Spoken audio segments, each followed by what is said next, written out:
the next floor after that. The only door that's closed. I actually had that written as the first line. I'll skip that. Thanks for ruining it. For those of you that don't know me, I'm Stan's favorite son-in-law, as you just heard. My name is Chad, and this is my lovely wife, Stan's daughter, Kim. And for the next 6 hours, we're going to take you on a journey through the life of Stan, because Stan, Carol, this is your life. No one knows exactly how old Stan is, but it is a known fact that he is older than dirt. And I know you said that that's the only baby picture you have of him, but you just didn't dig hard enough. Here is the first baby picture taken around the dawn of time.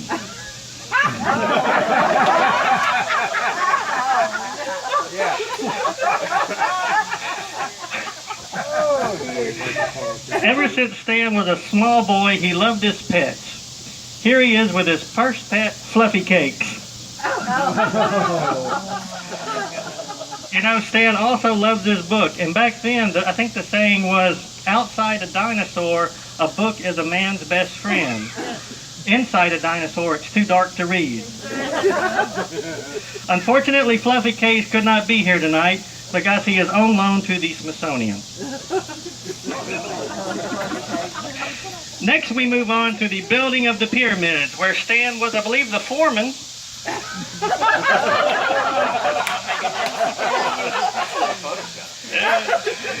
I believe his mummy got him that job.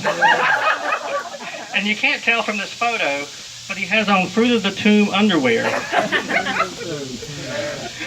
Yeah, I hope. What did the old Egyptians get by staring at the river? Senile. All right. That's my son-in-law.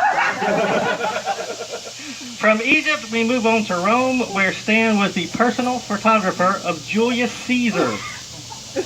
Yeah, it's kind of hard to see. Some of these are very well, where's Waldo-y? There he is. Oh, there he is. He was also one of Rome's leading politicians, but quickly left because he was tired of all the backstabbing. Julius Caesar, oh, come on. All right, that one, joke failed. Scratch that one. Know your audience. Next on our tour is the year 29 AD-ish, where Stan was present for the feeding of the multitude, where Jesus fed 5,000 people with 5 loaves and 2 fishes. At first he wasn't going to go, but then he figured he would just for the halibut. He was actually the life of the party because inside his camera bag he had 5,000 packets of tartar sauce. The next stop on Stan's lifelong journey takes him to England in 1455 during the War of the Roses.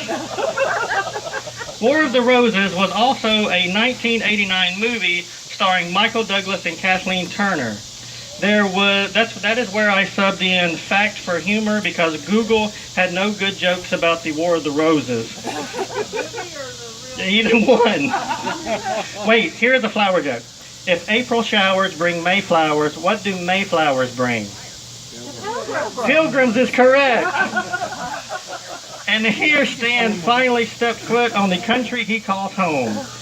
This is a picture of him with his famous bowl of potato salad at the first Thanksgiving. Do you know why the Indian chief wore so many feathers? To keep his wigwam.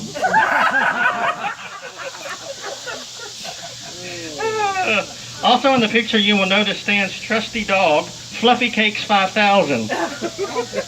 Unfortunately, Fluffy Cakes 5000 could not be here because he is on loan to the Pink Palace Museum.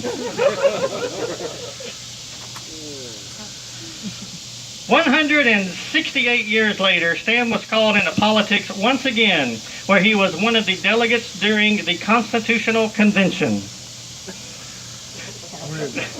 Notice there were no feathers in Independence Hall, so he couldn't keep his wigwam. And it actually got so hot in Independence Hall that Stan got up, took his jacket off, and rolled up his sleeves. That is why today we have the Second Amendment.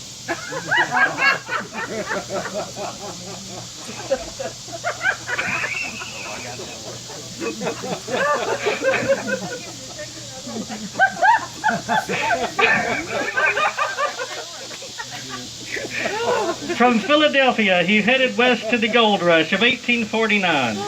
What's not to love about gold? You can't help but dig it. He didn't have much luck prospecting, but he did make enough to find his way for a ride down to Dallas, because being a Cowboys fan, he wanted nothing to do with those 49ers. Cowboys. Really did now. Dad. Yeah. 14 short years later, Stan found himself caught in the middle of a civil war that gripped the nation. When the newspaper editor asked Stan to go take photos of Lincoln's Gettysburg Address, Stan said, "I thought he lived in Washington." To this day, it still baffles Stan why so many battles were fought on national park sites. But neither the deaths of hundreds of thousands of countrymen nor the passing of his previous 5,500 fluffy cakes could prepare him for the saddest point in American history: Prohibition. Just look how sad he looks. If he only had a beer to cry in.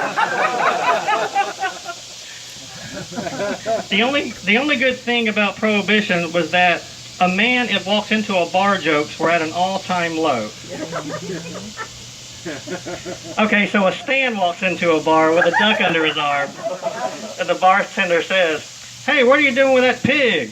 Stan says, "Are you blind? That's not a pig, that's a duck." The bartender says, "I was talking to the duck." Are there any lawyers? Sweet. A Stan walks into a bar with his alligator and asks, "Do you serve lawyers here?" The bartender says, "Yes, of course we do." Stan said, "Okay, I'll have a beer for myself and a lawyer for my alligator." They only get worse.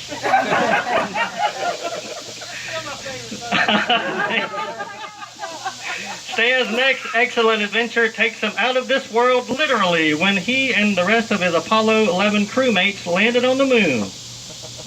It was one small step for Stan, one giant leap for Stankind. I did that on my birthday.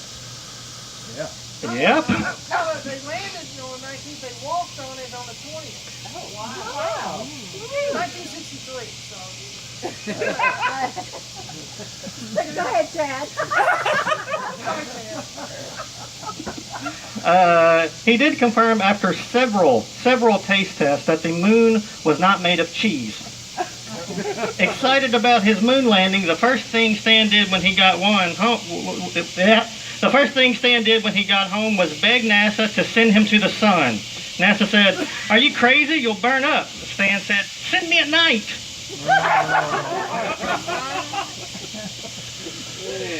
When Stan returned from the moon, he was an instant celebrity and started hanging with the likes of Jimi Hendrix, Mama Cass, and Elvis. If you don't believe me, just ask him.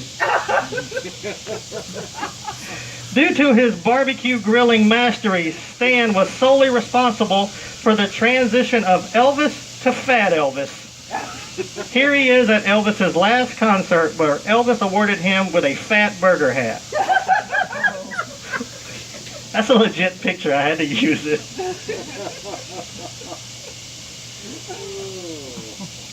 And next, this is my favorite. Next we move on from the king of rock and roll to the king of pop, where Stan's rug-cutting talents landed him a spot on Michael Jackson's Thriller video.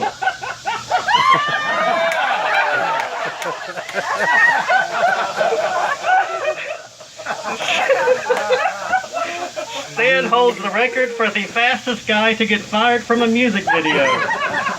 And it was not because of those dance skills, it was because he insisted on wearing those Crocs. I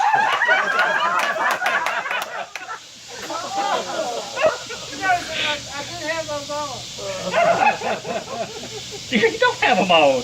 This is oh, okay. Oh, no.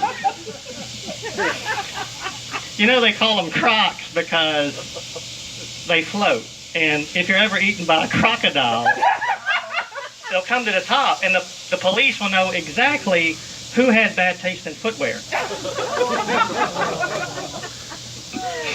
And that brings us to today, and what the future might hold for Stan. Perhaps he will write the next novel that inspires millions.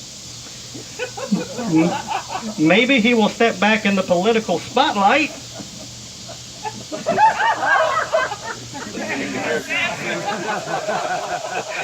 Or he might even become the next Food Network star.